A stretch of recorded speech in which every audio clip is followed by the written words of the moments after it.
resolutions of the UN Security Council and UNCIP. How could anyone, any democratic country support India? The American, what is the American theme? The American theme is that they want democracy. Number one is democracy. Number two is the human rights. Number three is the implementation of international law. These are the three themes of the US system. So where are the three? If you look into the Indian democracy, I always say Indian democracy ends when Kashmir starts. Number two, human rights. There is a large scale of human rights violation in Kashmir. Number three, implementation of international law. So the international law is not implemented by not implementing the UN resolutions and not allowing even the Human Rights Council, UN Human Rights Council reporters are not allowed to visit Kashmir. So how could a democratic country like USA having three principles of their government or the themes and they are going to just for their economic gains? So I think it was immoral. And nobody is going to accept it. It was a scar on the face of the American diplomacy that the President Obama has said in New Delhi. So Shah Saab's conclusion that it was a scar on the face of the UN democratic theme. This morning, the US Embassy in Pakistan has clarified that if India manages to become a permanent member of the UNSC, it will be not having the right to veto.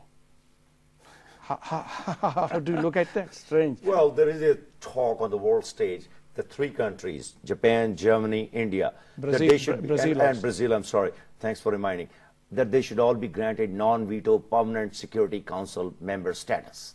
This is what the talk is. But the issue is just the fact that a country becomes a member of the Security Council, even without a veto, that is a huge diplomatic international status that is unmatched by anything, and attached therewith is also the leverage, the political and moral and the diplomatic leverage that comes with it.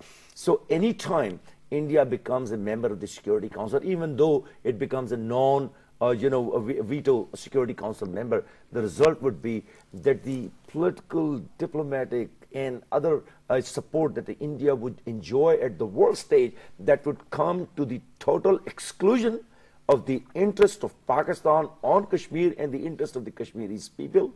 And any time we would like to take this issue to the world stage, the Indians and their backers in the West, including the United States, they would kill this issue because they would not like to say anything. No, if you allow me, sir, as a lawyer, please enlighten our audience and us sitting here. Is India going to be in a position to annul the United Nations resolutions if it becomes a permanent member? Because this is worrying us. Okay, here is what it is. The issue is this, that if you make India a permanent Security Council member with a veto power, that they would not let any attempt made by Pakistan to table this issue on the world stage, number one.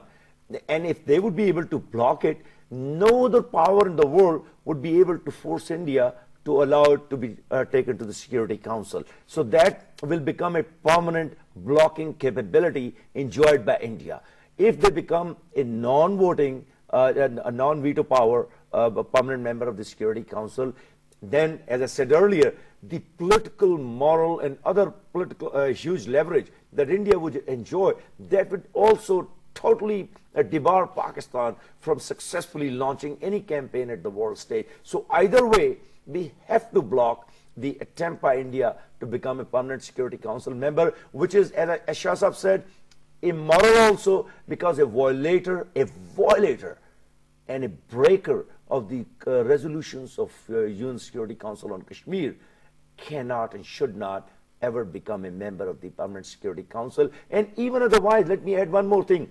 Kashmir issue aside, Pakistan is a nuclear power, and we have a status and a stake in the world affairs.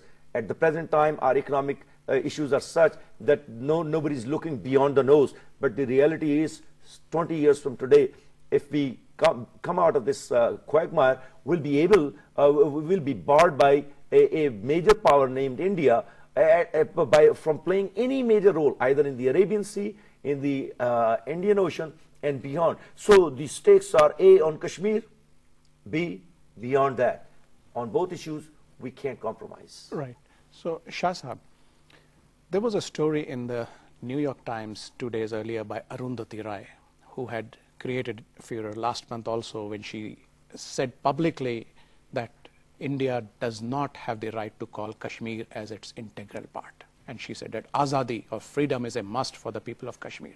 In this article, she says that Kashmir has been sold for Boeings, alluding to the $10 billion deal the United States has carried out with India to provide it Boeings, and that is why it has ignored Kashmir. Do you agree with this? I think we have to clarify and understand what Arundhati Roy said earlier, a month back.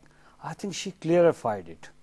She clarified it next day that it was, those words were not mine. Those words what I was hearing in Kashmir. There was a Kashmiri word, so I just reproduced it, saying that it was the Kashmiri's feeling, not mine.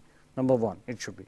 And selling Kashmir, USA is not selling Kashmir.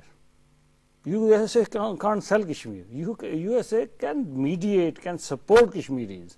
And we were expecting President Obama on his visit to India to raise the issue of human rights violations. Because for the last 4 months, 4 to 5 months, more than 125 youth has been killed, and everybody was killed innocently. And they were using the democratic method of procession to raise their voice and for freedom. So it was according to the international law. And where was the problem? Indians didn't were able to call it. In fact, let me share with you, sir, that I have gone through a number of blogs which these Kashmiri youth are maintaining, and they are computer savvy, they are SMS and MMS savvy, and they write on their blogs that we have set aside the gun.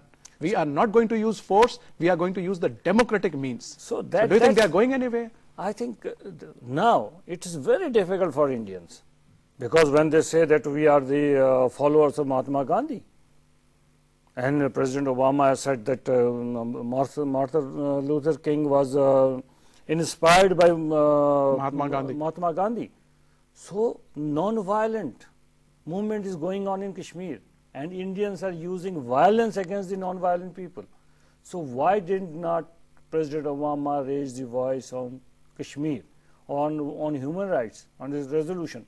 But my feeling is that he might not be in public, but definitely they might have raised the issue. And the one thing is very important, is that Indian claim is that Kashmir is an integral part of India.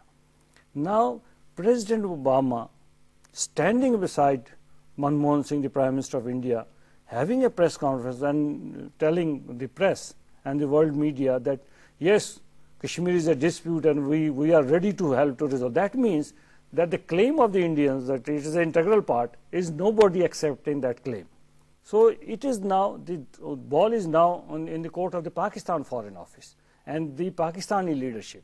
And they should have come up with the... In fact, the foreign minister as well as the president have said very clearly that we welcome talks with India and we would like to resolve all our issues, especially... I have a big dispute over that.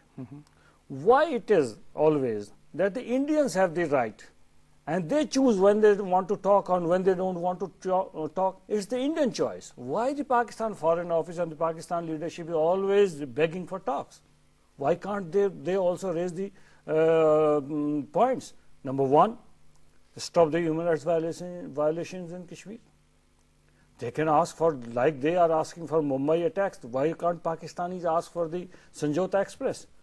Come up with your results of those and conclusions on those, then we would talk. Why the Indians choose the table and the timing of the table? In fact, you have made a very important point.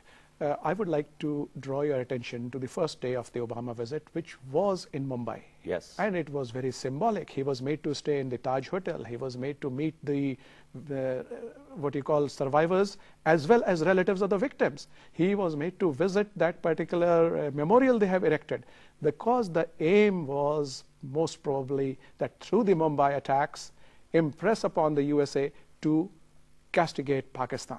Yes. My question, sir, is the Mumbai attack a greater atrocity than Kashmir?